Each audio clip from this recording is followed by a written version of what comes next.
ಎಲ್ಲ ದೈವಕ್ಕೆ ನಿಮ್ಮ ಮೆಲ್ಲಡಿಯೇ ಘನವೆಂದು ಸೊಲ್ಲಿಗೊಮ್ಮೊಮ್ಮೆ ನುತಿಪೆ ನಾಂ ಗುರುರಾಯ ಸಲ್ಲೀಲೆಯಿಂದ ಕೃಪೆಯ. ಸದಾವಕಾಲ ಸ್ಮರಣೀಯರಾದ ಗುರುದೇವರನ್ನು ಹೃದಯಾರೆ ಧ್ಯಾನಿಸಿಕೊಂಡು ಪ್ರವಚನ ಕಾರ್ಯಕ್ರಮದಲ್ಲಿ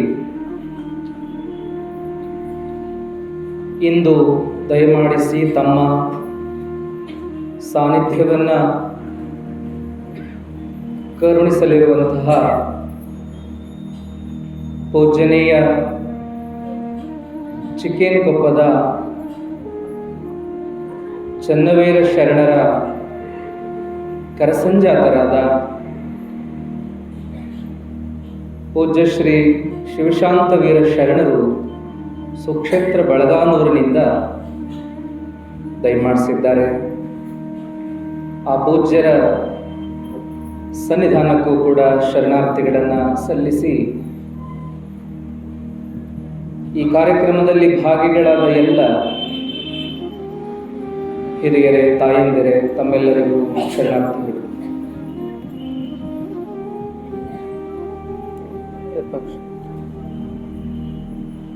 ಹೊರಡ್ರಿಗೆ ಫೋನ್ ಮಾಡಿ.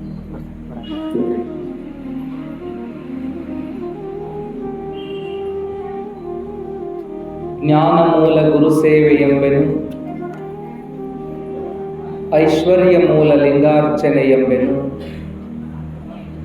ಮೋಕ್ಷ ಮೂಲ ಘಟ ಸಂತೃಪ್ತಿ ಎಂಬೆನು ಅಜಗಣ್ಣ ತಂದೆಯೇ. ಮುಕ್ತಾಯಕ್ಕನವರ ಈ ವಚನವನ್ನು ನಾವು ಚಿಂತನೆ ಮಾಡ್ತಾ ಇದ್ವಿ. ಜ್ಞಾನ ಮೂಲ ಯಾವುದು ಅಂದರೆ ಗುರು ಸೇವೆ ಅನ್ನುವಂಥ. ಗುರು ಸೇವೆಯನ್ನು ಮಾಡುವ ಮೂಲಕ ಯಾವೆಲ್ಲ ಶಕ್ತಿ ಸಂಪಾದನೆಯನ್ನು, ಸಿದ್ಧಿ ಸಂಪಾದನೆಯನ್ನು ಮಾಡಿಕೊಂಡು ಮಹಾತ್ಮರಾದರು ಅನ್ನುವ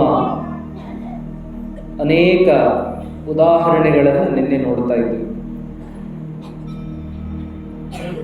ನಾವೆಲ್ಲ ಜ್ಞಾನ ಮೂಲ ಅಂದರೆ ಓದು ಅಂತ ತಿಳ್ಕೊಂಡಿದ್ದೀವಿ, ಪ್ರವಾಸ ಅಂತ ತಿಳ್ಕೊಂಡಿದ್ದೀವಿ. ಆದರೆ ನಿಜವಾಗಿಯೂ ಜ್ಞಾನದ ಮೂಲ ಗುರು ಸೇವೆ ಎನ್ನುವಂಥದ್ದು. ಇಂಚಗೇರಿ ಸಂಪ್ರದಾಯದ ಒಂದು ಕಥೆಯನ್ನು ಕೇಳ್ತೀವಿ ನೋಡ್ರಿ. ಬಹುಶಃ ಸಂಗಯ್ಯಪ್ಪಜ್ಜನ ಕಥೆ ಇರಬೇಕದು. ಗುರುಗಳ ಸೇವೆಯನ್ನ ಮಾಡ್ತಾ ಇರತಕ್ಕಂಥ ಸಂದರ್ಭದಲ್ಲಿ ಗುರುಗಳು ಎಲ್ಲರಿಗೂ ಧ್ಯಾನ ಮಾಡಿಸ್ತಾ ಇದ್ರು. ಧ್ಯಾನ ಮಾಡಿಸುವ ಸಮಯದೊಳಗೆ ಇವರು ಧ್ಯಾನ ಮಾಡಲಿಕ್ಕೆ ಆಗದ ಒದ್ದಾಡ್ತಿದ್ರು. ಇವರಿಗೆ ತೂಕಡಿಕೆ ಬರ್ತಿತ್ತು, ಧ್ಯಾನನ ಹತ್ತಿದ್ದಿದ್ದಿಲ್ಲ. ಅವಾಗ ಗುರುಗಳು ಎಲ್ಲರನ್ನೂ ನೋಡ್ತಿದ್ರು, ಯಾರು ಧ್ಯಾನ ಮಾಡಕತ್ತಾರ, ಯಾರು ನಿದ್ದೆ ಮಾಡಕತ್ತಾರ. ಹಿಂಗೆ ನೋಡ್ತಿರುವಾಗ ಯಾಕಪ್ಪ ನೀ ಧ್ಯಾನನ ಮಾಡೋದಿಲ್ಲಲ್ಲ ಅಂಥೇಳಿ ಮಂದಿ ಒಳಗೆ ಸಿಟ್ಟು ಮಾಡಿದ್ರು. ಎಷ್ಟು ಹೇಳಿದ್ರು ನೀ ಧ್ಯಾನನ ಮಾಡೋದಿಲ್ಲಲ್ಲ ಅಂತ ಸಿಟ್ಟು ಮಾಡಿಕೊಂಡಾಗ ಗುರುಗಳು ಕಾಲಿಗೆ ಬಿದ್ದು ಗಳಗಳನೆ ಅಳಾಕತ್ರಂತ. ಯಪ್ಪ ಕ್ಷಮ ಮಾಡ್ರಿ ಅಂತ ಅಳಾಕತ್ರಂತ. ಅವಾಗ ಅವ್ರು ಅಳೋದು ನೋಡಿ, ದುಃಖ ಅಳೋದು ನೋಡಿ ಗುರುಗಳಿಗೆ ಮನಸ್ಸಿಗೆ ನೋವು ಅನಿಸ್ತು. ಮಂದ್ಯಾಗ ನಾ ಬೈಬಾರ್ದಾಗಿತ್ತು, ಬೈದು ಬಿಟ್ಟೆ, ಪಾಪ ಮನಸ್ಸಿಗೆ ಹತ್ತೋ ಏನೋ, ಅಳಾಕತ್ತಾನ ನೋಡು ಸಣ್ಣ ಮಕ್ಕಳಂಗ ಅಂಥೇಳಿ ಗುರುಗಳು ತಲೆ ಕೈಯಾಡಿಸಿ ಬೆನ್ನು ಕೈಯಾಡಿಸಿ, ಹಂಗಲ್ಲಪ್ಪ ನಾ ಹೇಳೋ ಉದ್ದೇಶ ಧ್ಯಾನ ಮಾಡಲಿ ಅನ್ನೋದು ಮಾತ್ರ ಆಗೈತಪ್ಪ, ಮಂದ್ಯಾಗ ನಿನ್ನನ್ನು ಬೈಬೇಕನ್ನೋದಾಗಿರಲಿಲ್ಲ, ಅದಕ್ಕೆ ಯಾಕೆ ಅಳ್ತೀಯಪ್ಪ, ಇರಲಿ ಬಿಡು ಅಂತ ಹೇಳುವಾಗ ಸಂಗಯ್ಯ ಹೇಳಿದಂತ, ಯಪ್ಪ ನೀವು ಬೈದಿದ್ದಕ್ಕೆ ನನಗೆ ದುಃಖ ಆಗಿಲ್ರಿ, ನೀವು ಬೈದಿದ್ದಕ್ಕೆ ನನಗೆ ಬೇಜಾರು ಅನಿಸಿಲ್ರಿ, ನನಗೆ ಎದಕ್ಕೆ ಬೇಜಾರಾಗೈತಿ ಅಂದ್ರೆ ಇಷ್ಟು ಹೇಳಿದ್ರು ನನಗೆ ಧ್ಯಾನ ಹತ್ತುವಲ್ದಲ್ಲ ಅಂತ ನನಗೆ ದುಃಖ ಆಗ್ಯದ ಅಂತ ಹೇಳಿ ಮತ್ತಳಕತ್ತ. ಇಷ್ಟೆಲ್ಲ ಹೇಳಲಾಗಿ ಕೇಳಲಾಗಿ ಧ್ಯಾನ ಹತ್ವಲ್ದಲ್ಲ ನನಗೆ, ಹಿಂಗ್ಯಾಕಾಗೈತೆ ನನಗೆ ಅಂತ ದುಃಖ ಆಗೈತೆ ವಿನಃ ನೀವು ಮಂದ್ಯಾಗ ಬೈದ್ರಿ ಅಂತ ನನಗೇನು ದುಃಖ ಇಲ್ಲ ಅಂದ್ರೆ. ಗುರುಗಳು ಒಮ್ಮೆ ಬಾಚಿ ತಬ್ಕೊಂಡ್ರಂತ, ಯಪ್ಪ ನೀ ಏನು ಮಾಡೋದು ಬೇಡ, ಧ್ಯಾನ ಪೂಜೆ ಏನು ಮಾಡೋದು ಬೇಡಪ್ಪ, ಸೇವಾ ಏನು ಮಾಡಕತ್ತೀಯಲ್ಲ ಅದನ್ನ ಮಾಡು ಸಾಕು, ನಿನಗೆ ನೀ ಮಾಡಬೇಕಾದ ಧ್ಯಾನ ನಾನು ಮಾಡ್ತೀನಿ. ಗುರುಗಳ ಕೃಪೆಯಿಂದ ಆ ಸಂಗಯ್ಯಜಿ ಇವತ್ತು ಎಷ್ಟು ದೊಡ್ಡ ವ್ಯಕ್ತಿಯಾದರು, ಎಂಥ ಮಹಾತ್ಮರಾದರು ಅನ್ನೋದನ್ನ ನಾವು ನೋಡ್ತೀವಿ. ಎಂಥ ಸೇವಾ ಮಾಡ್ತಿದ್ರು ಅನ್ನೋದಕ್ಕೆ ಉದಾಹರಣೆ ಹೇಳ್ತಾರೆ. ಯಾರ್ಯಾರು ಪ್ರವಚನಕ್ಕೆ, ಧ್ಯಾನಕ್ಕೆ, ಸತ್ಸಂಗಕ್ಕೆ ಬರ್ತಿದ್ರಲ್ಲ ಅವರೆಲ್ಲರನ್ನು ಇಲ್ಲಿ ಕುಂಡ್ರಪ್ಪ, ಇಲ್ಲಿ ಕುಂಡ್ರಿ ಅಂತ ಕುಂಡ್ರಿಸೋದವರು. ಇಲ್ಲಿ ಕುಂದರಿ, ಯಾಕಂದ್ರೆ ಕುಂದ್ರಾಕು ಕೆಲವರಿಗೆ ಗೊತ್ತಾಗಲ್ಲ. ಮುಂದೆಲ್ಲ ಖಾಲಿ ಇರ್ತಾವ, ಎಲ್ಲೋ ದೂರ ಕೂತ್ಬಿಟ್ಟಿರ್ತಾರೆ. ಅಥವಾ ನಡುವೆಲ್ಲ ಖಾಲಿ ಇರ್ತಾವ, ಮುಂದಾಸ್ ಮಂದಿ ಹಿಂದಾಸ್ ಮಂದಿ ಆಗಿರ್ತಾರೆ. ಆಮೇಲೆ ಏನಪ್ಪಾ ಅಂತಂದ್ರೆ ಇನ್ನೆಲ್ಲೋ ಕೂತ್ಬಿಟ್ಟಿರ್ತಾರೆ, ಎಲ್ಲೋ ದೂರ ನಿಂತಿರ್ತಾರೆ. ಸಂಗಯ್ಯಜ್ಜ ಅವರೆಲ್ಲರನ್ನು ಇಲ್ಲಿ ಬರ್ರಿ ಅಲ್ಲಿ ಬರ್ರಿ ಅಂತ ಎಲ್ಲರನ್ನು ಶಾಂತವಾಗಿ ಕುಂಡ್ರಿಸಿ ಸತ್ಸಂಗ ಶಿವಾನುಭವ ಕೇಳಾಕ್ ಹಚ್ತಿದ್ರಂತೆ. ಮುಂದೇನಪ್ಪಾ ಅಂದ್ರೆ ಯಾರು ಬಂದವರೆಲ್ಲ ಏನು ಪಾದರಕ್ಷೆ ಬಿಡ್ತಾರಲ್ಲ ಆ ಪಾದರಕ್ಷೆಯನ್ನೆಲ್ಲ ಸ್ವಚ್ಛ ಮಾಡಿ ಇಡ್ತಕ್ಕಂಥದ್ದು, ಅವನು ಕಾಯ್ತಕ್ಕಂಥದ್ದು. ಎಲ್ಲರೂ ಸತ್ಸಂಗ ಮುಗಿಸಿ ಹೋಗುವಾಗ ಅವನ್ನೆಲ್ಲ ಹಾಕೊಂಡು ಹೋದ ಮೇಲೆ ಅವರಲ್ಲಿಂದ ಎದ್ದು ಬರ್ತಕ್ಕಂಥದ್ದು, ಊಟಕ್ಕೆ ಎಡಿ ಮಾಡ್ತಕ್ಕಂಥದ್ದು, ಉಂಡು ಮೇಲೆ ಇಲಿ ತೆಗಿತಕ್ಕಂಥದ್ದು, ನೆಲ ಸ್ವಚ್ಛಗೊಳಿಸ್ತಕ್ಕಂಥದ್ದು, ಇಂಥ ಎಲ್ಲ ಸೇವೆಯನ್ನ ಮನಮುಟ್ಟಿ ಮಾಡ್ತಕ್ಕಂಥ, ಪ್ರೀತಿಯಿಂದ ಮಾಡ್ತಕ್ಕಂಥ ವ್ಯವಸ್ಥೆಯನ್ನು ನೋಡಿದ ಗುರುಗಳು ಅವರ ಮೇಲೆ ಬಹಳ ಪ್ರೇಮವನ್ನು ಇಟ್ಕೊಂಡಿದ್ರು ಅಂತ ಕೇಳ್ತೀವಿ. ಅವರು ಸೇವೆಯಿಂದಲೇ ಅಂಥ ಜ್ಞಾನವನ್ನು ಪಡೆದರಲ್ಲ, ಆತ್ಮಜ್ಞಾನವನ್ನು ಪಡೆದರಲ್ಲ ಅನ್ನುವಂಥದ್ದಕ್ಕೆ ಈ ಉದಾಹರಣೆ ನೋಡ್ತೀವಿ. ಅಷ್ಟೇ ಅಲ್ಲದೆ ಎಷ್ಟೋ ಜನ ಶಿಷ್ಯರು ಗುರುವಿನ ಸೇವೆಯನ್ನು ಮಾಡಿ ಅವರು ಆತ್ಮಜ್ಞಾನಿಗಳಾದರು ಅನ್ನುವಂಥದ್ದನ್ನು ನಾವು ಚರಿತ್ರೆಗಳಲ್ಲಿ ನೋಡ್ತಾ ಬರ್ತೀವಿ. ಅದಕ್ಕೆ ಜ್ಞಾನ ಮೂಲ ಗುರು ಸೇವೆ ಎಂಬೆನು, ಗುರು ಸೇವೆಯನ್ನು ಮಾಡಬೇಕು. ಜ್ಞಾನ ನಿಧಿಗಳಾದ, ತಪೋನಿಧಿಗಳಾದ, ಸಾಧನಾ ಪುರುಷರಾದ ಮಹಾತ್ಮರ ಸೇವೆ ಸಿಕ್ಕಾಗ ನಾವು ಮಾಡಿಕೊಂಡು ಬಿಡಬೇಕನ್ನುವಂಥದ್ದು.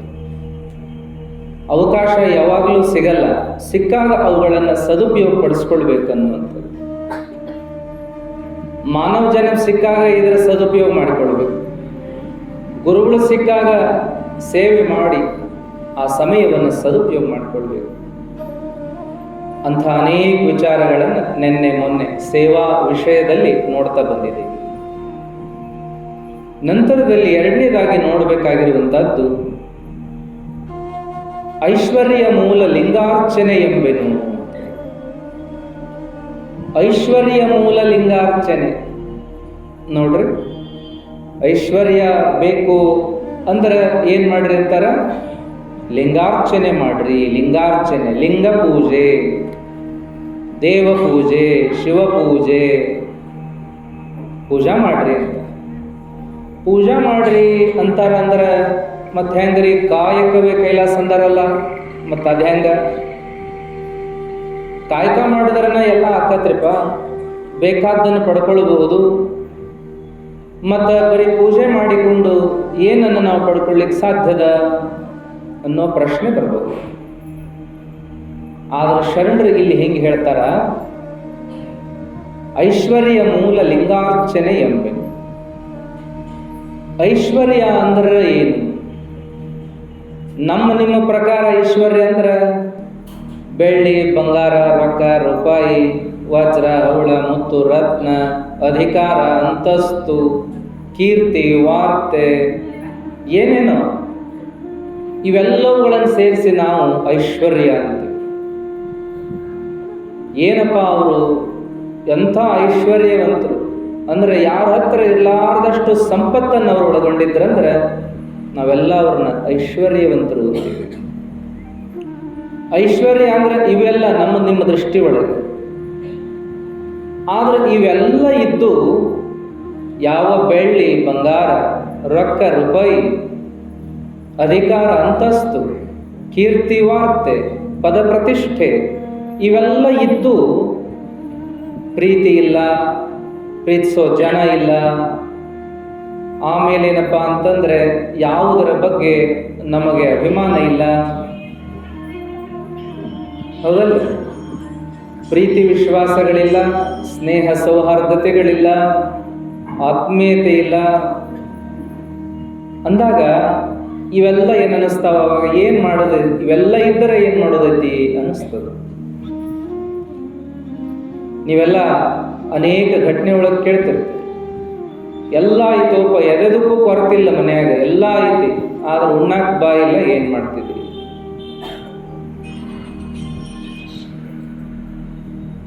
ಅದಕ್ಕಾಗಿ ಎಲ್ಲ ಇದ್ದು ಇರಬೇಕಾದಂಥದ್ದೇ ಇರಲಿಲ್ಲ ಅಂದ್ರೆ ಏನು ಮಾಡೋದು? ಅದಕ್ಕೆ ಐಶ್ವರ್ಯ ಅಂದರೆ ಪ್ರೀತಿ, ಸ್ನೇಹ, ಮಮತೆ, ಕರುಣೆ, ವಾತ್ಸಲ್ಯ, ಶಾಂತಿ, ಸಮಾಧಾನ, ಈ ಎಲ್ಲ ಸದ್ಗುಣಗಳ ಸಮೂಹ ಏನೈತಲ್ಲ, ಇದ ಐಶ್ವರ್ಯ. ಏನಿರದೇ ಇದ್ರೂ ಮನಸ್ಸಿನಾಗ ಒಂದು ಪ್ರೀತಿ ಅನ್ನೋದಿತ್ತು ಅಂದ್ರೆ ಏನಿದ್ರೂ ಖುಷಿ ಅನ್ನಿಸ್ತದ ನಮಗೆ.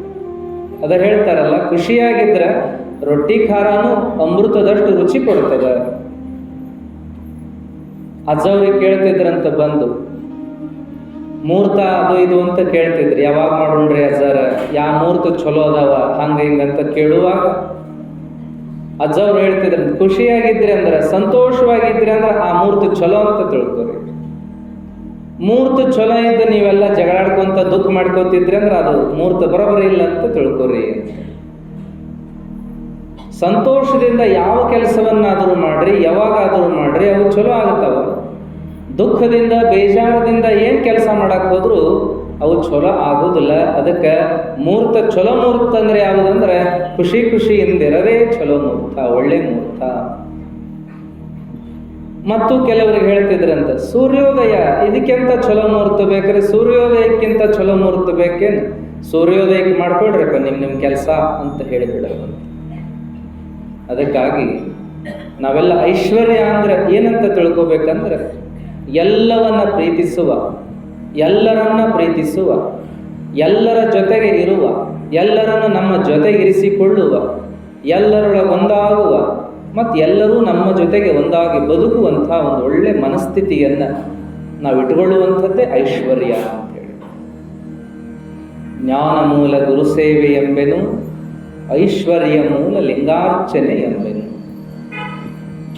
ಲಿಂಗಾರ್ಚನೆಯಿಂದ ಏನು ಸಿಗ್ತದಂದ್ರೆ, ನಾವು ಬೇಡುವಂತಹ ಶಾಂತಿ, ಸಮಾಧಾನ, ನೆಮ್ಮದಿ ಇವೆಲ್ಲವೂ ಸಿಗ್ತವೆ. ಇವು ಐಶ್ವರ್ಯ. ಅದಕ್ಕಾಗಿ ನಾವೆಲ್ಲ ಉದಾಹರಣೆ ಆಗಾಗ ನೋಡಿರ್ತೀವಿ. ದಯಾನ ಮಹಾರಾಣಿ, ಆಕೆಗೆ ಏನೇನೂ ಕೊರತಿಲ್ಲ. ಅಂಥ ಆಕೆಗೂ ಏನಾಗಿತ್ತಪ್ಪ ಅಂದರೆ ಆತ್ಮಹತ್ಯೆ ಮಾಡಿಕೊಳ್ಬೇಕು ಅಂತ ಅನಿಸಿತ್ತಂತ. ಹಗಲಲ್ಲ ಆಕೆ ತನ್ನ ಡೈಲಿ ಡೈರಿ ಒಳಗೆ ಬರೆದಿಟ್ಟಿದ್ಲಂತ. ಆಕೆ ತೀರ್ಕೊಂಡ ಮೇಲೆ ನೋಡಿದ್ರು ಆಕೆಗೂ ಆಗಾಗ ಜೀವನದ ಬಗ್ಗೆ ಜಿಗುಪ್ಸೆ ಬರ್ತಿತ್ತು, ಸಾಯಬೇಕು ಅಂತ ಅನಿಸ್ತಿತ್ತು ಅಂತ ವಿಷಯ. ಅಂದ್ರೆ ಎಲ್ಲ ಇದ್ರೂ ಕೂಡ ಜೀವನ ಯಾಕಪ್ಪ ಬೇಜಾರಾಯ್ತು, ಯಾಕೆ ಸಾಯ್ಬೇಕು ಅಂತ ಆಕೆಗೆ ಅನಿಸ್ತು ಅಂದ್ರೆ, ಸಿಗಬೇಕಾದಂತಹ ಪ್ರೀತಿ ವಿಶ್ವಾಸಗಳು, ಸ್ನೇಹ ಸೌಹಾರ್ದತೆಗಳು, ಶಾಂತಿ ನೆಮ್ಮದಿಗಳು ಸಿಗದೇ ಇದ್ರೆ ಅವಾಗ ಎಲ್ಲವೂ ಕೂಡ ಬೇಸರ ಅನಿಸ್ತದೆ. ಅದಕ್ಕೆ ನಿಜವಾದ ಐಶ್ವರ್ಯ ಅಂದ್ರೆ ಇವೆ ಅನ್ನುವಂಥದ್ದನ್ನು ನಾವಿಲ್ಲಿ ತಿಳ್ಕೊಬೇಕು. ಪೂಜೆಯಿಂದ, ಪ್ರಾರ್ಥನೆಯಿಂದ, ಸತ್ಸಂಗದಿಂದ, ಶಿವಾನುಭವದಿಂದ, ಪುರಾಣ ಪ್ರವಚನಗಳಿಂದ ಏನು ಸಿಗ್ತದಂದ್ರೆ ಇಂಥದ್ದು ನಮಗೆ ಸಿಗ್ತದ. ಜೀವನಕ್ಕೆ ಅವಶ್ಯವಾಗಿ ಬೇಕಾದ ಸಿಗ್ತದ ಅನ್ನುವಂಥದ್ದು. ಹಾಗಾಗಿ ಐಶ್ವರ್ಯ ಮೂಲ ಲಿಂಗಾರ್ಚನೆ ಎಂಬೆನು. ನೀವು ಅದನ್ನು ಶಿವಪೂಜೆ ಅಂದರೆ, ದೇವಪೂಜೆ ಅಂದರೆ, ಒಟ್ಟಾರೆ ಎಲ್ಲರಿಗೂ ಇವು ಬೇಕು. ಪೂಜೆ, ಪ್ರಾರ್ಥನೆ, ಗ್ರಂಥ ಪಾರಾಯಣ, ಸತ್ಸಂಗ, ಪುರಾಣ ಪ್ರವಚನಗಳನ್ನು ಕೇಳುವಂಥದ್ದು ಎಲ್ಲರಿಗೂ ಬೇಕು. ಅವಶ್ಯವಾಗಿ ಇವನ್ನೆಲ್ಲ ನಾವು ಮಾಡಬೇಕು. ಸುಮ್ಮನೆ ನಾವು ದೇವರಿಗೆ ಒಂದು ನಿಮಿಷ ಹೋಗಿ ಕೈ ಮುಗಿದು ನನಗೆ ಶಾಂತಿ ಕೊಡು, ಸಮಾಧಾನ ಕೊಡು, ನೆಮ್ಮದಿ ಕೊಡು, ಅದು ಇದು ಅಂತ ಏನೇನೋ ಬೇಡೋದ್ರಿಂದ ಏನೂ ಪ್ರಯೋಜನ ಇಲ್ಲ. ಅದು ಬೇಕಾಗಿದ್ರೆ ಇದನ್ನು ನಾವೆಲ್ಲ ಮಾಡಬೇಕು. ಇವೇ ಅದಕ್ಕೆ ಬೇಕಾದಂತಹ ಮೆಟ್ಟಲುಗಳು.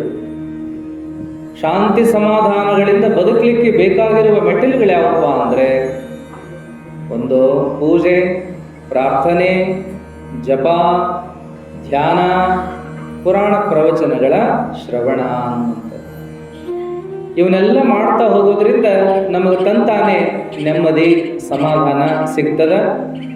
ನೆಮ್ಮದಿ ಸಮಾಧಾನದಿಂದ ಏನು ಕೆಲಸ ಮಾಡ್ತಿರೋ ಮಾಡ್ರಿ, ಅವೆಲ್ಲ ಯಶಸ್ವಿ ಆಗ್ತವ. ನಾವೀಗ ಎಷ್ಟು ಒತ್ತಡದೊಳಗೆ ಕೆಲಸ ಮಾಡಕತ್ತೀವಲ್ಲಿ, ಈ ಒತ್ತಡದ ಕೆಲಸದಿಂದಾಗಿ ನಮಗೆ ಸಾಕಷ್ಟು ಹಣ ಸಿಗುತ್ತಿರಬಹುದು, ಆದ್ರೆ ಆರೋಗ್ಯ ಎಷ್ಟು ಹಾಳಾಗ್ಲಿಕ್ಕತ್ತದ ಅನ್ನೋದನ್ನು ವಿಚಾರ ಮಾಡು. ದೈಹಿಕ ಆರೋಗ್ಯ, ಮಾನಸಿಕ ಆರೋಗ್ಯ ಎಷ್ಟು ಹಾಳಾಗ್ಯದ ಈಗ ಅಂದ್ರೆ ಬಹಳಷ್ಟು ಹಾಳಾಗಿ ಹೋಗಿದೆ.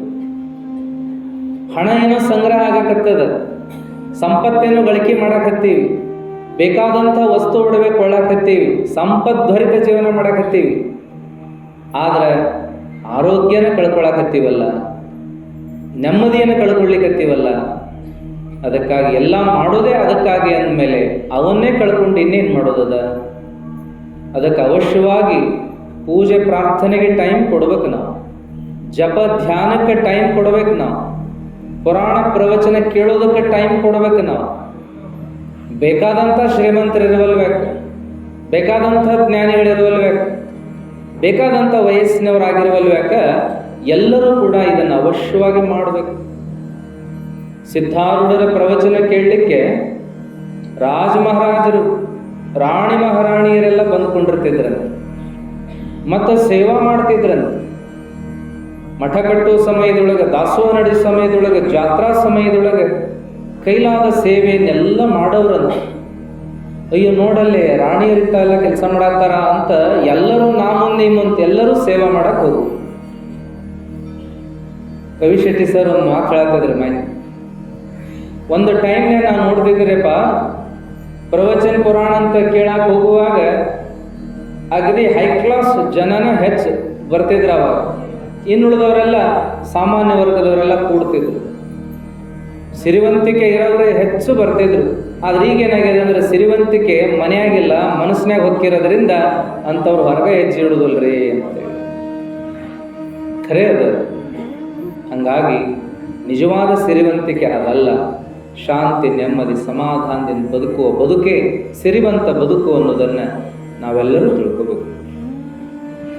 ಐಶ್ವರ್ಯ ಮೂಲ ಲಿಂಗಾರ್ಚನೆ ಎಂಬೆನು, ಮೋಕ್ಷ ಮೂಲ ಘಟ ಸಂತೃಪ್ತಿ ಎಂಬೆನು. ಮೋಕ್ಷ ಮೂಲ ಯಾವುದು? ಸಂತೃಪ್ತಿ, ಘಟ ಸಂತೃಪ್ತಿ ಅಂತ. ದೊಡ್ಡ ಸಂತೃಪ್ತಿಯ ಜೀವನವನ್ನು ನಾವು ಮಾಡಬೇಕು. ಎಲ್ಲವನ್ನ ತೃಪ್ತಿ ಪಡ್ಬೇಕು. ನಾವೆಲ್ಲ ಆಸೆ ಪಟ್ಕೋತ ಹೋಗೋದಲ್ಲ, ಏನು ದೊರಕೆದೋ ಅದರೊಳಗೆ ತೃಪ್ತಿಯಿಂದ ಬದುಕೋದನ್ನ ಕಲಿಯಬೇಕು. ನಿಜಗುಂಡ್ರು ಹೇಳ್ತಾರ, ದೊರಕಲೇನದರಳು ಪರಿಣತಿ ದಳೆಯುವುದೇ ಚಂದ ಮಮ. ಏನು ನಮ್ಮ ಜೀವನದಾಗ ದೇವರು ಕೊಟ್ಟಾನಲ್ಲ ಅದರೊಳಗ ತೃಪ್ತಿಯಿಂದ ಬದುಕಿದ್ರೆ ಸಾಕು ಅನ್ನೋದು, ಅದೇ ಚಂದ ಅನ್ನುವಂಥ. ಅದಕ್ಕಿಂತ ಮೊದಲೊಂದು ಮಾತು ಬರ್ತದೆ, ಕೊರತೆ ನಾನದೆಚ್ಚರದೊಳೊಂದಿ ಚರಿಪುದೇ ಚಂದ ಮಮ. ಕೊರತೆ ಹುಡುಕಾಡ್ಲಾರ್ದಂಗೆ ಬದುಕುದ ಚಂದ ಅಂದರು. ಎರಡನೇದಾಗ ಅದಕ್ಕೆ ಹೊಂದಿಕೆ ಆಗುವಂಥ ಮಾತು ಇದೇನಪ್ಪ ಅಂದ್ರೆ, ದೊರಕಲೇನದರಳು ಪರಿಣತಿ ದಳೆಯುವುದೇ ಚಂದ ಮಮ. ಏನು ಜೀವನದಾಗ ದೊರಕೇದ ನಿಮಗ ಅದರೊಳಗ ತೃಪ್ತಿಯಿಂದ ಬದುಕುದ ಚಂದ. ಅದನ್ನು ಬಿಟ್ವಿ, ಅದನ್ನು ಕಳ್ಕೊಂಡ್ವಿ ಅಂದ್ರೆ ಜೀವನ ಚಂದ ಆಗುವುದಿಲ್ಲ. ಹಾಗಾಗಿ ಜೀವನ ಚಂದ ಆಗಲಿಕ್ಕೆ, ಜೀವನ ಸುಭಗ ಆಗಲಿಕ್ಕೆ ನಾವು ಮಾಡಬೇಕಾದ್ದೇನಪ್ಪ ಅಂದ್ರೆ, ಏನು ದೊರಕಿದ ಜೀವನದಾಗ ಅದರಾಗ ತೃಪ್ತಿಯಿಂದ ಇರೋದು. ಅವ್ರಿವರನ್ನು ನೋಡಿ ಹಳಹಳಿ ಮಾಡ್ಕೊಳ್ಳೋದಲ್ಲ, ಅಂಥದ್ದನ್ನು ನಾನು ಪಡ್ಕೋಬೇಕಲ್ಲ ಅಂತ ಅಪೇಕ್ಷಿಸೋದಲ್ಲ. ದೇವರು ಅವ್ರಿಗೆ ಕೊಡಬೇಕಾದ್ದನ್ನು ಅವ್ರಿಗೆ ಕೊಟ್ಟಾನ, ನಮಗೆ ಕೊಡಬೇಕಾದ್ದನ್ನು ನಮಗೆ ಕೊಟ್ಟಾನ ಅನ್ನುವ ಸಮಾಧಾನ ನಮಗಿರ್ಬೇಕು. ಅವರನ್ನು ನೋಡಿ ಹೊಟ್ಟೆ ಕಿಚ್ಚು ಮಾಡ್ಕೊಳ್ಳೋದಲ್ಲ, ಅವರನ್ನು ನೋಡಿ ನಾವು ಕೂಡ ಏನಪ್ಪ ಅಂದ್ರೆ ಹಬಹಬಿಸಿ ದುಡ್ಕೋತ ಹೋಗೋದಲ್ಲ. ಅದಕ್ಕೆ ನಾವೆಲ್ಲ ನಮಗೇನು ದೇವರು ಕೊಟ್ಟಾನಲ್ಲ ಅದರಾಗ ತೃಪ್ತಿಯಿಂದ ಬದುಕೋದನ್ನು ಕಲಿಬೇಕು. ಸಣ್ಣ ಸಣ್ಣ ತೃಪ್ತಿಯನ್ನು ಪಡ್ತಾ ಹೋಗ್ಬೇಕು. ತಾಟಿಗೆ ಎಡಿ ಏನು ಬಂದದ ಮೊದಲ ಅದನ್ನು ತೃಪ್ತಿಯಿಂದ ಉಣಬೇಕು. ನನಗಿದು ಬೇಕಾಗಿದ್ದಿದ್ದಿಲ್ಲ, ಅಂಥದ್ದು ಬೇಕಾಗಿತ್ತು ಅನ್ನೋದಲ್ಲ. ಒಬ್ಬರು ಹಿರಿಯರನ್ನು ನಾವು ನೋಡ್ತಿದ್ದು ದೆಹಲಿ ಪ್ರವಾಸಕ್ಕೆ ಹೋದಾಗ. ಅವ್ರ ಪಾಪ ಬಹಳ ವಯಸ್ಸಾದವ್ರೆ, 70 ಮುಂದಿನವರು. ಹಲ್ಲುಗಳೆಲ್ಲ ಹೋಗ್ಯಾವ, ಸಟ್ ಹಾಕ್ಸ್ಕೊಂಡಾರ. ಮುಂದೆ ವಯಸ್ಸು ಹೆಚ್ಚು ಒಂದುಗಳೇ ಎಲ್ಲವನ್ನು ತಡ್ಕೊಳಕ್ ಆಗ್ಬೇಕಲ್ಲ. ಆದ್ರೆ ಯಾವುದ್ರ ಬಗ್ಗೆ ಹಳಹಳಿನ ಮಾಡ್ಕೋತಿದ್ದಿಲ್ಲ ಅವರು. ಟ್ರೈನ್ನೊಳಗೆ ನೋಡಿದ್ದೀವಿ, ಅಲ್ಲಿ ಹೋದಲ್ಲಿ ಊರ್ನ್ಯಾಗ ನೋಡಿದ್ದೀವಿ.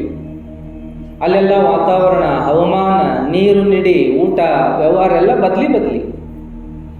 ಒಂದಿನೂ ಹಳಹಳಿ ಮಾಡ್ಕೊಳ್ಳಿ. ಒಯ್ದಿರ್ತಕ್ಕಂಥ ರೊಟ್ಟಿಗಳು, ಕಟ್ಟದ ರೊಟ್ಟಿಗಳು, ಅವನ್ನೇನು ಮಾಡೋದಂದ್ರೆ ಚಂದಾಗಿ ಕೈಯಾಗನ ಮುರಿದು ಬಿಡೋದು. ಅಯ್ಯೋ ನನಗರ ಹಲ್ಲಿಲ್ಲ ಏನಪ್ಪ ಅಂತ ಒಂದು ದಿವಸ ಗುಣಗಾಡ್ಲಿಲ್ಲ. ಕೈಯಾಗ ಅವನು ಚಂದಾಗಿ ಮುರಿದು ಬಿಡೋದು. ಮೊಸರಿದ್ರೆ ಮೊಸರಿನೊಳಗೆ ನೆನೆಸೋದು, ಸಾರಿದ್ರೆ ಸಾರಿನೊಳಗೆ ನೆನೆಸೋದು. ಏನೂ ಇಲ್ಲಪ್ಪ, ಬರೀ ಒಣ ಚಟ್ನಿ ಪುಡಿ ಐತೆ ಅಂದ್ರೆ ನೀರಿನೊಳಗೆ ಅದನ್ನು ನೆನೆಸಿ ಮೆತ್ತಗೆ ಮಾಡಿ ಚಟ್ನಿ ಕುದುರಿಸ್ಕೊಂಡು ಸೊಕಾಸ ಜಗತ್ತಿನವು. ರಾತ್ರಿ ಪ್ರಸಾದ ಒಮ್ಮೊಮ್ಮೆ 11-12 ಆದರೂ ಸಹಿತ ಏನು ಬೇಜಾರಿಲ್ಲ. ಅದನ್ನು ಮುಗಿಸ್ಕೊಂಡು ಅವ್ರು ಮತ್ತೊಂದು ತಾಸು ವಾಕಿಂಗ್ ಮಾಡಿ ಬರೋರು. ಸರ್ ಈಗ 12 ಆಗೈತ್ರಿ, ಬ್ಯಾಡ ಬಿಡ್ರಿ ಅಂದ್ರೆ, ಇರ್ಲಿ ಪ್ರಸಾದ ಆಗೈತೆ ಅಂದಮೇಲೆ ಅಡ್ಡಾಡಬೇಕು ಅಂಥೇಳಿ 1 ತಾಸು ವಾಕಿಂಗ್ ಮಾಡಿ ಬಂದ ಮಲಗೋದು. ಯಾವ BP ಇಲ್ಲ, ಶುಗರ್ ಇಲ್ಲ, ಯಾವುದೇ ತೊಂದರೆ ಇಲ್ಲ, ಆರೋಗ್ಯ ತೊಂದರೆಗಳು. ಅಂಥ ಆರೋಗ್ಯವನ್ನು ನೋಡ್ತಿದ್ವಿ. ಆ ಆರೋಗ್ಯಕ್ಕೆ ಕಾರಣ ಏನಂದ್ರೆ ಬರೀ ವಾಕಿಂಗ್ ಅಂತ ನಾವು ಹೇಳೋದು ಅಲ್ಲಿ ನೋಡಬೇಕಾದ್ದಲ್ಲ, ತೃಪ್ತಿಕರ ಬದುಕಂತೆ. ಏನಿರ್ತದ ಅದರಲ್ಲಿ ತೃಪ್ತಿ ಪಡುವಂಥ ಮನಸ್ಸಿದ್ರೆ ಅವರಿಗೆ ಆಯುಷ್ಯನೂ ವೃದ್ಧಿ ಆಗ್ತದೆ, ಆರೋಗ್ಯನೂ ವೃದ್ಧಿ ಆಗ್ತದೆ. ಅದಕ್ಕಾಗಿ ದೊರಕಲೇನದರಳು ಪರಿಣತೆ ದಳೆಯುವುದೇ ಚಂದಮಮ್ಮ. ತಲೆಗಿಟ್ಕೊಂಡು ಬಿಡುವುದಿಲ್ಲ. ಏನು ನಮಗೆ ದೊರಕಿದಲ್ಲ ಅದರಾಗ ತೃಪ್ತಿಯಿಂದ ಇರೋಣ. ಮನಸ್ಸು ಬಯಸ್ತದಿಲ್ಲ ಅಂತಲ್ಲ, ನೋಡಿದ್ದನ್ನು ಆಸೆ ಮಾಡ್ತದೆ. ಅದು ನಮಗೂ ಒಂಚೂರು ಅದು ಸಿಕ್ಕರೆ ಚಲೋ ಆಕತಿ, ನಮಗೂ ದೇವ್ರ ಅಂಥದ್ದು ಕೊಟ್ಟರೆ ಚಲೋ ಆಕತಿ. ಇದು ಸಹಜ. ಚಂದ ಇದ್ದದ್ದನ್ನು ಮನಸ್ಸು ಬೇಡ್ತದೆ, ಆಮೇಲೆ ರುಚಿ ಇದ್ದದ್ದನ್ನು ಮನಸ್ಸು ಬೇಡ್ತದೆ, ಸುಗಂಧ ವಾಸನೆ ಬರಿತಿರೋದನ್ನು ಮನಸ್ಸು ಬೇಡ್ತದೆ. ಅವೆಲ್ಲ ಬೇಡ. ಶಬ್ದ, ಸ್ಪರ್ಶ, ರೂಪರಸ, ಗಂಧವನ್ನೇ ಕಣ್ಣು, ಮೂಗು, ಬಾಯಿ, ಕಿವಿ, ಚರ್ಮಗಳೆಲ್ಲ ಬಯಸ್ತದೆ. ಅದರ ಗುಣನ ಅದು. ಆದ್ರೆ ನಾವು ಸ್ವಲ್ಪ ಪ್ರಜ್ಞೆಯಿಂದ ಇರಬೇಕು ಅನ್ನುವಂಥದ್ದು. ಏನ ಬೇಕು ಏನು ಬೇಡ ಅನ್ನುವಂಥ ತಿಳುವಳಿಕೆ ಇಟ್ಟುಕೊಂಡು ನಾವು ಬದುಕನ್ನು ಮಾಡಿದರೆ ಸಾಕು ಅಂತೇಳಿ. ಅದಕ್ಕೆ ಇದ ಪದ್ಯದೊಳಗೆ ಹೇಳ್ತಾರ ಅವರು. ಏನಪ್ಪ ಅಂತಂದ್ರೆ, ಹಿತವಿದ ಹಿತವೆಂದು ಅತಿಶಯಿಸಿ ತಿಳಿಯುವುದೇ ಚಂದಮಮ ಅಂತ ಹೇಳ. ಮನಸ್ಸೆಲ್ಲ ಬಯಸ್ತತಿ ಖರೆ, ಬಯಸಿದ್ದನ್ನೆಲ್ಲ ನೀ ತಿನ್ಕೋತ ಹೋದ್ರೆ, ಬಯಸಿದ್ದನ್ನೆಲ್ಲ ನೀ ಹುಡ್ಕೋತ ಹೋದ್ರೆ, ಬಯಸಿದ್ದನ್ನೆಲ್ಲ ಮಾಡ್ಕೋತ ಹೋದ್ರೆ, ಬಯಸಿದಂಗೆ ನೀ ಬೈಕಿಯಿಂದ ಬೆನ್ನು ಹೆತ್ತು ಹೋದ್ರೆ ನಿನಗೆ ಜೀವನದಲ್ಲಿ ಸಮಾಧಾನ ಕೊಡ್ತದ. ಜೀವನದಾಗ ಸಮಾಧಾನ ಎಲ್ಲಿ ಸಿಗ್ತದಪ್ಪ? ಅದಕ್ಕೆ ಏನು ಮನಸ್ಸನ್ನು ಬಯಸ್ತದ ಬಯಸಿ, ಬ್ಯಾಡ ಅಂತಲ್ಲ. ನೀ ಏನು ಮಾಡಬೇಕು ಅಂದ್ರೆ ಹಿತವಿದ ಹಿತವೆಂದು ಅತಿಶಯಿಸಿ ತಿಳಿಯುವುದೇ ಚಂದ.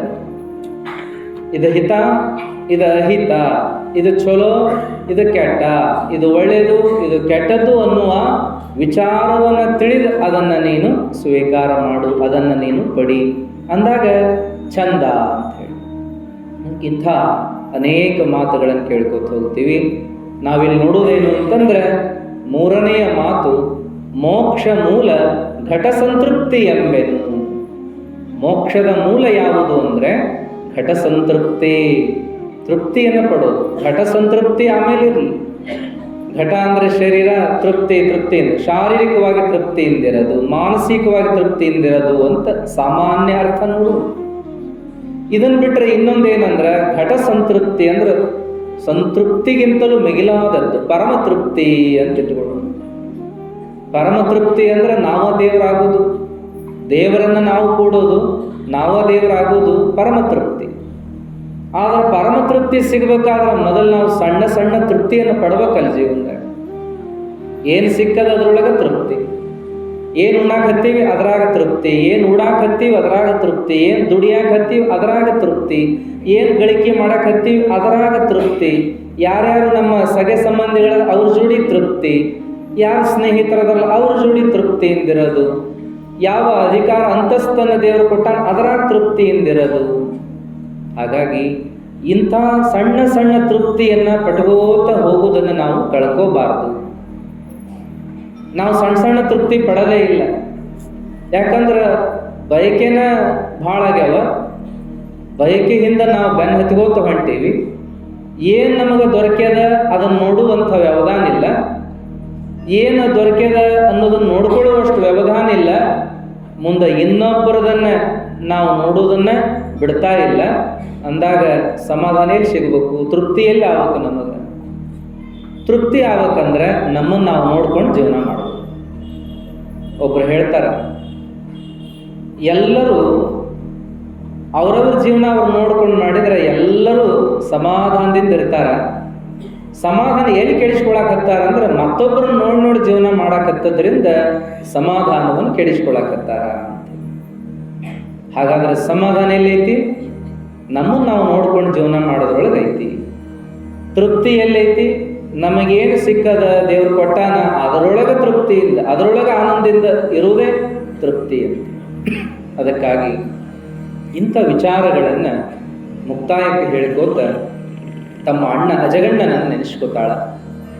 ಜ್ಞಾನ ಮೂಲ ಗುರು ಸೇವೆ ಎಂಬೆನು, ಐಶ್ವರ್ಯ ಮೂಲ ಲಿಂಗಾರ್ಚನೆ ಎಂಬೆನು, ಮೋಕ್ಷ ಮೂಲ ಘಟ ಸಂತೃಪ್ತಿ ಎಂಬೆನು ಅಜಗಣ್ಣ ತಂದೆಯೇ ಅಂತ ಹೇಳ್ತಾಳ. ಹಂಗ ಶರಣರು ಏನ್ ಮಾಡಿದ್ರು ಅಂದ್ರೆ ಈ ಮೂರನ್ನೂ ಸಾಧಿಸಿದ್ರು. ಅವರು ಗುರು ಸೇವೆಯನ್ನು ಬಿಡಲಿಲ್ಲ, ಲಿಂಗ ಪೂಜೆಯನ್ನು ಬಿಡಲಿಲ್ಲ, ಆನಂತರದಲ್ಲಿ ತೃಪ್ತಿಕರವಾಗಿ ಬದುಕೋದನ್ನ ಬಿಡಲಿಲ್ಲ. ಏನಿದ್ರು ಸರಿಯೇ, ಇಲ್ಲಿದ್ರು ಸರಿಯೇ. ಎಂತೆಂಥ ಜೀವನ ಮಾಡಿದ್ರು ನೋಡ್ತೀವಿ. ಅವರೆಲ್ಲ ಏನು ಕಾಯಕ ಮಾಡಿ ಬರ್ತಿತ್ತಲ್ಲ ಪ್ರತಿಫಲ, ಅದರೊಳಗೆ 4 ಮಂದಿಗೆ ದಾಸೋಹ ಮಾಡಿ ಉಳಿದದ್ದನ್ನು ಉಣ್ತಿತ್ತು. ಉಳಿದದ್ದು ಎಷ್ಟು ಉಳಿತಿರ್ಬೇಕದು? ಅದರೊಳಗೆ ಜೀವನ ಮಾಡೋದು. ಏನೂ ಉಳಿಲಿಲ್ಲ ಅಂದ್ರೆ ನೀರು ಕುಡಿದು ಜೀವನ ಮಾಡ್ತಿದ್ರಂತ ಕೇಳ್ತು. ಅದು ಹೆಂಗಿರಬೇಕು? ಶರಣರು ಕಾಯಕದ ವಿಚಾರದಲ್ಲಿ ಬಂದಾಗ ಆಸೆ ಮಾಡಿಯೂ ಕಾಯಕ ಮಾಡ್ತಿದ್ದಿಲ್ಲ, ಆಸೆ ಮಾಡಿಯೂ ಗಳಿಕೆ ಮಾಡ್ತಿದ್ದಿಲ್ಲ, ಆಸೆ ಮಾಡಿಯೂ ಜೀವನ ಮಾಡ್ತಿದ್ದಿಲ್ಲ. ಹಾಗಾಗಿ ಆಸೆಯ ನಳಿದು ಮಾಡೋದೇ ಕಾಯಕ, ಆಸೆಯ ನಳಿದು ಮಾಡೋದೇ ಪ್ರಸಾದ, ಆಸೆಯ ನಳಿದು ಮಾಡೋದೇ ತೃಪ್ತಿಕರ ಜೀವನ, ಘಟ ಸಂತೃಪ್ತಿಯ ಜೀವನದ ಮೊದಲ ಹೆಜ್ಜೆ ಅನ್ನೋದನ್ನು ನಾವು ನೋಡ್ತಾ ಚಿಕ್ಕೇನಕೊಪ್ಪದ ಚೆನ್ನವೀರ ಶರಣರು ಈ ರೀತಿಯ ಜೀವನವನ್ನು ಮಾಡ್ತಾ ಬಂದರು. ಘಟ ಸಂತೃಪ್ತಿಯ ಜೀವನ, ಆತ್ಮತೃಪ್ತಿಯ ಜೀವನ, ಅಂಥ ಜೀವನ ಮಾಡ್ತಾ ಮಾಡ್ತಾ ಬಂದ್ರಲ್ಲ. ಗುರು ಸೇವೆಯಿಂದ ಎಂತಹ ಸಾಧನೆಯನ್ನು ಮಾಡಿದ್ರು, ಸಿದ್ಧಿಯನ್ನು ಪಡ್ಕೊಂಡ್ರು. ಅನವರತ ಲಿಂಗ ಪೂಜೆಯನ್ನು ಮಾಡ್ತಾ ಎಂತಹ ಸಿದ್ಧಿಯನ್ನ ಪಡ್ಕೊಂಡ್ರು ಅನ್ನೋದನ್ನ ಒಂದೊಂದೇ ಘಟನೆಗಳ ಮೂಲಕ ನೋಡ್ತಾ ಬಂದಿವಿ. ಅಂತ ಮಹಾತ್ಮರು ಒಮ್ಮೆ ಅಲ್ಲಿಪುರದ ಮಹಾದೇವ ತಾತ್ನವರು ಅಂತೇಳಿ, ಅವರು ಬಹಳ ದೊಡ್ಡ ಯೋಗಿಗಳು, ತಪಸ್ವಿಗಳು. ಅವರನ್ನ ನೋಡಬೇಕು ಅಂತ ಹೋಗಿರ್ತಾರೆ. ಅವರ ಆತ್ಮೀಯತ ಇರ್ತದ, ಅವರನ್ನು ನೋಡ್ಲಿಕ್ಕೆ ಅಂತೇಳಿ ಹೋಗಿರ್ತಾರ.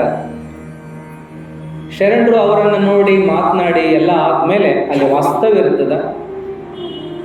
ಅವಾಗ ರಾತ್ರಿ ವಿಶ್ರಾಂತಿಗೆ ಅಲ್ಲಿ ಅರಳಿ ಗಿಡದ ಕೆಳಗೆ ಆರಾಮ್ ತಗೋತೇನ್ರಿಪ್ಪ ಅಂದ್ರೆ, ಇಲ್ಲೇ ಒಳಗೆ ಆರಾಮ್ ಮಾಡ್ರಿಪ್ಪ, ವಿಶ್ರಾಂತಿ ತಗೋರಿ ಅಂದ್ರೆ, ಇಲ್ಲ ನನಗೆ ಅಲ್ಲೇ ವ್ಯವಸ್ಥೆ ಮಾಡಿಬಿಡ್ರಿ. ಅಲ್ಲಿ ಅವ್ರ ಜೋಡಿ ಇರುವ ಶಿಷ್ಯರು ಏನು ಮಾಡಿದ್ರು, ಹೊರಗಡೆ ಅರಳಿ ಗಿಡದ ಕೆಳಗೆ ಮಂಚದ ವ್ಯವಸ್ಥೆ ಮಾಡಿ ಅಲ್ಲೇ ಮಲಗಕ್ಕೆ ವ್ಯವಸ್ಥೆ ಮಾಡಿದ್ರು. ಅವಾಗ ಶಿಷ್ಯರೊಬ್ಬರು ಅವ್ರ ಜೋಡಿನ ಮಲ್ಕೋತೀವಿ ಅಂದ್ರೆ, ಅಜ್ಜ ನಾನು ಇಲ್ಲೇ ಮಲ್ಕೋತೀನಿ, ಬೇಡ ನೀವು ಒಳಗೆ ಮಲ್ಕೋ ಹೋಗುವ. ಇಲ್ಲ ಅಜ್ಜ ನೀವು ಒಬ್ಬರ ಹಾಕ್ತೀರಿ ಅಂತ ಅಜ್ಜರು ಒಂಚೂರು ಗದರಿಸಿದ್ರು. ಶರಣರು ಒಳಗೆ ಮಕ್ಕೋ ಹೋಗು, ನಿನ್ನ ಜಾಗ ಇದಲ್ಲ ಅಂತ ಹೇಳಿ ಕಳಿಸಿದ್ರು. ಅವರು ಒಳಗೆ ಹೋಗಿ ಮಲಗಿದ್ರು. ಶರಣರು ಬೆಳಗಾಗಿ ಎದ್ದ ಮೇಲೆ ತಮ್ಮೆಲ್ಲ ನಿತ್ಯ ಪೂಜಾ ಕಾರ್ಯಗಳನ್ನೆಲ್ಲ ಮುಗಿಸ್ಕೊಂಡು ಮಹಾದೇವ ತಾತ್ನವ್ರ ಜೋಡಿ ಮಾತಾಡ್ಕೋತ ಕುಂತು. ಮಹಾತ್ಮರು ಕೂಡಿದ್ರಂದ್ರೆ ಏನದು? ಅಂಥ ಅಮೃತ ಮಾತುಗಳೆಲ್ಲ ಕೇಳಿ ಬರಾಕತ್ತಿದ್ವು ಇಬ್ಬರು ಬಾಯಿಂದ. ಶಿಷ್ಯರೆಲ್ಲ ಕೂತ್ ಕೇಳಾಗ್ತಾರೆ. ಅವಾಗ ಹಾಗೆ ಸಹಜ ಮಾತನಾಡೋದಾದ್ಮೇಲೆ ಪಾಟಿ ಒಳಗೆ ಶರಣರು ಒಂದೆರಡು ಮಾತನ್ನು ಬರೆದು ಶಿಷ್ಯನ ಕೈಯಾಗ ಕೊಟ್ಟರು, ಇದನ್ನು ಓದಿ ಹೇಳು, ಮಹಾದೇವ್ ತಾತನರಿಗೆ ಓದಿ ಹೇಳು. ಅವಾಗ ಅದ್ರಾಗ ಬರ್ದದ್ದೇನಪ್ಪ ಅಂತಂದ್ರೆ, ರಾತ್ರಿ ಒಂದೆರಡು ಹಾವನ್ನು ನನ್ನ ಮ್ಯಾಗ ಬಿಟ್ರಿ ಅಲ್ಲಿ ನೀವು, ನನ್ನ ಮ್ಯಾಗ ಏನೋ ಬಿಟ್ರಿ ಬರೋಬ್ಬರಿ, ಮತ್ತಾರ ಮೇಲೆ ಬಿಟ್ಟಿದ್ರೆ ಏನಾಗ್ತತ್ತು ಗತಿ ಅಂತ ಬರೆದು ಕೊಟ್ಟಿರ್ತಾರೆ. ಅವಾಗ ಅದನ್ನು ಶಿಷ್ಯ ಓದಿ ಮಹಾದೇವ್ ತಾತನವ್ರಿಗೆ ಹೇಳ್ತಾರೆ. ಮಹಾದೇವ್ ತಾತನವ್ರು ನಕ್ಕೋತ ಹೇಳ್ತಾರಂತ, ಎಲ್ಲರ ಮೇಲೆ ಹಂಗೆ ಬಿಡಾಕ್ ಬರೋದಿಲ್ಲಪ್ಪ, ಎಲ್ಲರ ಮೇಲೆ ಅವು ಹಂಗೆ ಹರಿದಾಡೋದಿಲ್ಲ, ಯಾರ ಮೇಲೆ ಬಿಟ್ಟರೆ ನಡೀತದ ಅವ್ರ ಮೇಲೆ ಬಿಡ್ತೀವಿ ವಿನ ಮತ್ತಾರ ಮೇಲೆ ಅಲ್ಲ. ಅವಾಗ ಇದನ್ನು ಕೇಳಿಸ್ಕೊಂಡ ಶಿಷ್ಯ ಕಣ್ಣು ದೊಡ್ಡದು ಮಾಡಿದ್ದ, ಅಪ್ಪ ಅಂತ ಹೇಳಿ. ಅವಾಗ ಶರಣರು ಹೇಳಿದ್ದ ಅರ್ಥ ಆತ, ರಾತ್ರಿ ನೀ ಮಲಗು ಜಾಗ ಇಲ್ಲಲ್ಲಪ್ಪ, ಅಲ್ಲಿ ಒಳಗೆ ಹೋಗಿ ಅಂದಿದ್ರು ಗದ್ರಿ. ಅದು ಅರ್ಥ ಆತು, ಏನು ಶರಣರು ಅಂತೇಳಿ. ಶಿವನ ಮೇಲೆ ಹರಿದಾಡುವ ಹಾವ ಮತ್ತಾರ ಮೇಲೆ ಹರಿದಾಡ್ತದೆ. ಸ್ವತಃ ಶಿವಸ್ವರೂಪರಾಗಿದ್ದರು ಶರಣರು ಅನ್ನುವಂಥದ್ದನ್ನು ಅಲ್ಲೆಲ್ಲರೂ ಕೂಡ ಮಾತನಾಡಿಕೊಡ್ತಾರೆ. ಹಿಂಗ ಮಹಾದೇವ್ ತಾತನವರ ಮಠದೊಳಗೆ ಪ್ರಸಂಗ ನಡೀತದ. ಮುಂದೆ ಬಳ್ಳಾರಿಯ ಕುರುವಳ್ಳಿ ಗೌಡರ ಬಂಗಲೆಯಲ್ಲಿ ಒಮ್ಮೆ ಪೂಜೆಗೆ ಹೋಗಿರ್ತಾರೆ ಗುರುಗಳು. ಪೂಜಾ ಮಾಡಿಕೊಂಡು ಆನಂದವಾಗಿ ಇರುವಾಗ ಆ ಮನೆಯ ಶಂಕರ ಗೌಡರಿಗೆ ಹೇಳಿದರು, ಅಣ್ಣ ಶ್ರೀಶೈಲಕ್ಕೆ ಹೋಗ್ಬೇಕು ಅಂಥೇಳಿ. ಅವಾಗ ಆಯ್ತರಿಪ್ಪ ವ್ಯವಸ್ಥೆ ಮಾಡ್ತೀನಿ ತಮ್ಮಪ್ಪಣಿ ಅಂಥೇಳಿ ಒಂದು ಜೀಪ್ ವ್ಯವಸ್ಥೆ ಮಾಡಿದ್ರಂತೆ ಗೌಡರು. ಯಪ್ಪ ನೀವು ಹೇಳಿದಂಗೆ ಜೀಪಿನ ವ್ಯವಸ್ಥೆ ಮಾಡೀವಿ, ಮತ್ತು ಯಾವಾಗ ಹೋಗೋನು ಅಂತ ಕೇಳಿದಾಗ ಶರಣರು ಹೇಳಿದರು ನಾಳೆ ಅಂತ ಹೇಳಿದರು. ಮತ್ತು ಮರುದಿನ ಕೇಳೋಣ ನಾಳೆ ಅಂದರು. ಹಿಂಗೆ ನಾಳೆ ನಾಳೆ ಅಂದ್ಕೊಂಡು 8-9 ದಿನ ಆತಂತ. ಅವತ್ತು ಗೌಡ್ರು ಏನು ಮಾಡಿದ್ರು ಅಂದ್ರೆ, ಯಪ್ಪ ಹಿಂಗೆ ನಾಳೆ ಅಂದ್ಕೊಂಡು 8-9 ದಿನ ಆಯ್ತು, ಮತ್ತು ಯಾವಾಗ ಹೋಗೋದ್ರಿ ಶ್ರೀಶೈಲಕ್ಕೆ ಅಂತ ಕೇಳಿದಾಗ, ಯಾಕಪ್ಪ ಮಲ್ಲಿಕಾರ್ಜುನ ದರ್ಶನ ಮಾಡ್ಬೇಕಂತಾಗೈತೆ ನಿನ್ನ ಮನಸ್ಸಿಗೆ ಅಂದಾಗ, ಹೌದ್ರಿ ಅಪ್ಪ ಅಂದಾಗ, ಬಾ ಇಲ್ಲೇ ದರ್ಶನ ಮಾಡಿಸ್ತೀನಿ ಅಂತೇಳಿ ಕರ್ಕೊಂಡು ಹೋಗಿ ಲಿಂಗ ಪೂಜೆ ಕೂತ್ಕೊಂಡ್ರಂತ. ಲಿಂಗ ಪೂಜೆ ಕೂತ್ಕೊಂಡು ಲಿಂಗದೊಳಗೇನೆ ಶ್ರೀಶೈಲ ಮಲ್ಲಯ್ಯನನ್ನು ದರ್ಶನ ಮಾಡಿಸಿದ್ರು ಅನ್ನುವಂಥದ್ದು. ಅಂಗೈಯೊಳಗೇನೆ ಮಲ್ಲಯ್ಯನ ದರ್ಶನವನ್ನು ಮಾಡಿಸಿದ್ದಾಗ ಶಂಕರಗೌಡರಿಗೆ ಆನಂದ ಆಯಿತು. ಯಪ್ಪ ನೀವು ಸ್ವತಃ ಮಲ್ಲಿಕಾರ್ಜುನ ಸ್ವಾಮಿ ಇದ್ದೀರಪ್ಪ, ನಿಮಗೆ ನಾ ಏನು ಕೇಳೋದು, ನೀವಿದ್ದ ಕ್ಷೇತ್ರನ ಶ್ರೀಶೈಲ, ನೀವೇ ಸ್ವತಃ ಮಲ್ಲಿಕಾರ್ಜುನ ಸ್ವಾಮಿ ಅನ್ನುವ ಭಾವನೆಯನ್ನು ವ್ಯಕ್ತಪಡಿಸಿದರು ಅನ್ನುವಂಥದ್ದು. ಶರಣರು ಮುಂದಾಗೋದನ್ನ ಇಂದ ನೋಡ್ತಿದ್ರು, ಅಂಗೈಯೊಳಗೆ ನೋಡ್ತಿದ್ರು ಅನ್ನೋದನ್ನ ಅನೇಕ ಘಟನೆ ಒಳಗೆ ಕೇಳ್ತೀವಿ. ಅಥಣಿ ಮುರುಗೇಂದ್ರ ಅಜ್ಜರ ವಿಚಾರದಾಗ ಕೇಳ್ತೀವಲ್ಲ. ಮುರುಗೇಂದ್ರ ಅಜ್ಜ ಅವರು ಅಥಣಿ ಒಳಗಿರುವಾಗ ಹಾನಗಲ್ ಕುಮಾರಸ್ವಾಮಿಗಳು ಅವರನ್ನ ದರ್ಶನ ಮಾಡ್ಕೋಬೇಕು ನೋಡ್ಬೇಕು ಅಂತ ಹೋಗಿದ್ರಂತೆ. ಅವಾಗ ಕುಮಾರಸ್ವಾಮಿಗಳು ಹಿಂಗೆ ಕೇಳ್ಕೋತ ಹೊಂಟಾರ. ಆದರೆ ಎದುರಿಗಿನ ಏನು ಮಾಡಿದ್ರು, ಶಿವಯೋಗಿಗಳ ಬಂದ್ಬಿಟ್ಟಾರ. ಅವರು ಶರಣಾರ್ಥಿ ಹೇಳಿದರು ಕುಮಾರಸ್ವಾಮಿಗಳಿಗೆ. ಕುಮಾರಸ್ವಾಮಿಗಳು ಅವರನ್ನೇ ಕೇಳಿದರಂತೆ, ಇಲ್ಲೇ ಮುರುಗೇಂದ್ರ ಶಿವಗಳು ಎಲ್ಲಿರ್ತಾರ ಅಂತ ಹೇಳಿ. ಇಲ್ಲೇ ಇರ್ತಾರಪ್ಪ, ಇವಂಗ ಮುರುಗೇಂದ್ರ ಶಿವಗೆ ಅಂತ ಕರೀತಾರ ಅಂದಾಗ, ಒಮ್ಮೆಯೂ ನೋಡ್ಲಾರ್ದೆ ಇರ್ತಕ್ಕಂಥ ಆ ಸಮಯದೊಳಗೆ ಕುಮಾರಸ್ವಾಮಿಗಳಿಗೆ ಅಪ್ಪ ಅನಿಸ್ತದ, ಆಶ್ಚರ್ಯ ಆಗ್ತದ, ಎಂಥ ದೊಡ್ಡವರು, ಅವರಿಗೆ ನಾನು ಹಿಂಗೆ ಕೇಳಿಬಿಟ್ನೆಲ್ಲ ಅಂಥೇಳಿ ಅವ್ರ ಪಾದಕ್ಕೆ ಬಿದ್ದು ಹೊರಳಾಡ್ತಾರ ಅನ್ನುವಂತೆ. ಮುರುಗೇಂದ್ರ ಅಜ್ಜವರು ಲಿಂಗ ಪೂಜೆ ಒಳಗೆ ನೋಡಿಬಿಟ್ಟಿದ್ರು ಕುಮಾರಸ್ವಾಮಿಗಳು ಬರಾಕತ್ತಿದ್ದನ್ನ, ಎದುರುಗೊಂಡು ಅವರನ್ನು ಕರ್ಕೊಂಡು ಹೋಗ್ಲಿಕ್ಕೆ ಬಂದಿದ್ರು. ನೀ ಭಾಳ ದೊಡ್ಡವಪ್ಪ, ನಿನ್ನಿಂದ ಸಮಾಜಕ್ಕೆ ಭಾಳ ದೊಡ್ಡ ಕಾರ್ಯ ಆಗೋದದ ಅಂತೇಳಿ ಹೇಳಿದ್ರು ಅನ್ನುವಂಥ ಮಾತನ್ನು ನೋಡ್ತೀವಿ. ಹಾಗಾಗಿ ಅವರ ಹೆಸರಿನ ಮೇಲೆ ಶಿವಯೋಗ ಮಂದಿರ ಅಂತ ನಿರ್ಮಾಣ ಆತು ಅನ್ನುವಂಥದ್ದನ್ನು ನಾವು ಕೇಳ್ತೀವಿ. ಹಾಗಾಗಿ ಏನಪ್ಪ ಅಂದ್ರೆ ಲಿಂಗಯ್ಯನಲ್ಲಿಯೇ ಅವರು ಏನೆಲ್ಲವನ್ನ ನೋಡ್ತಾ ಇದ್ರು, ಜಗತ್ತಿನ ಎಲ್ಲ ಆಗು ಹೋಗುಗಳನ್ನು ಅವರು ತಿಳಿತಾ ಇದ್ರು, ಜನರನ್ನ ಎಚ್ಚರಿಸ್ತಾ ಇದ್ರು. ಧರ್ಮವಂತರಾಗಿ ಬಾಳ್ರಿಪ್ಪ, ನಿಮ್ಮ ಕರ್ಮಗಳನ್ನು ಕಳ್ಕೊಳ್ರಿಪ್ಪ ಅಂತ ಹೇಳ್ತಿದ್ರು ಅನ್ನೋದನ್ನು ನಾವು ನೋಡ್ಕೋತ ಬಂದಿದ್ದೀವಿ. ಹಿಂಗೆ ನಂತರದಲ್ಲಿ ಅಜ್ಜವರು ಸಂಚಾರದಲ್ಲಿ ಅನೇಕ ಭಕ್ತರ ಮನೆಗಳಿಗೆ ತೆರಳಿ ಲಿಂಗ ಪೂಜೆ ಮಾಡಿಕೊಳ್ಳೋದು, ಅವರವರ ಕಷ್ಟ ಕಾರ್ಪಣ್ಯಗಳಿಗೆ ಸಮಾಧಾನ ಹೇಳೋದು, ಅವರವರಿಗೆಲ್ಲ ದೀಕ್ಷೆ ಕೊಡೋದು, ಮಂತ್ರಬೋಧೆಯನ್ನು ಮಾಡೋದು, ವಿಭೂತಿ ಧಾರಣೆ, ಆಮೇಲೆ ಪಾದೋದಕವನ್ನು ಕೊಡೋದು, ಈ ಮೂಲಕ ಅವರೆಲ್ಲರನ್ನು ಉದ್ಧಾರ ಮಾಡ್ತಾ ಮಾಡ್ತಾ ನಡೆದಿದ್ರು. ಒಮ್ಮೆ ಅಲ್ಲೀಪುರದ ಮಹಾದೇವ ತಾತನವರು ಅಂತ ಕೇಳಿದ್ವಲ್ಲ ಆಗಲೇ, ಆ ಮಹಾತ್ಮರು ಮೈಸೂರು ಜಿಲ್ಲಾ ನಂಜನಗೂಡಿನ ಸಮೀಪ ತ್ರಿವೇಣಿ ಸಂಗಮದ ಕ್ಷೇತ್ರದೊಳಗೆ ಲಿಂಗದೊಳಗಾದರು. ಅಲ್ಲಿ ಲಿಂಗದೊಳಗಾದ ವಿಷಯ ಎಲ್ಲ ಕಡೆ ಹಬ್ಬಿತು, ಶರಣರಿಗೂ ಮುಟ್ಟಿತು.